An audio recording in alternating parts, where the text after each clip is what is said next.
Hello everyone, I am Anubhav. Today we are going to present a model on solar eclipse. So the question comes to our mind that what is in solar eclipse? Solar eclipse is a situation when the moons come between the earth and the sun. The area which the moon blocks the sunlight to come to the earth, that area experiences solar eclipse.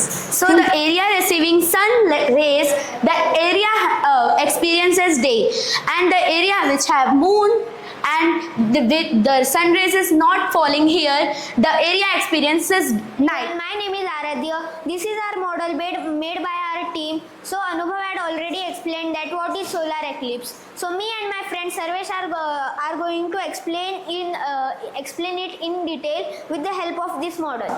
So we know that when moon comes in a way of sunlight, sun, moon and earth lies in same line, the solar eclipse occur. We made some cheats. In the cheats we written the name of country on which solar eclipse occur. Ansh, can you come and select one cheat?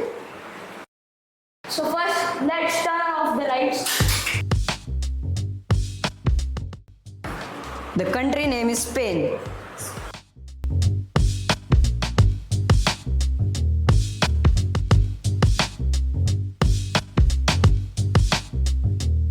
So Ansh selected the cheat and the name of the country was Spain.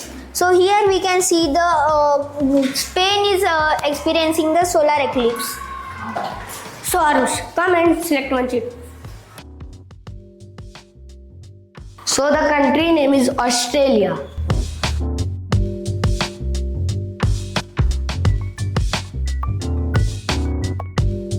So we can see this area, Australia, southern part of the earth is receiving solar eclipse. The solar eclipse is occurring on that place because the sun, earth, moon are lying in the same line. So this is how solar eclipse occurs. We all hope that you have enjoyed our model of the solar eclipse. Thank you.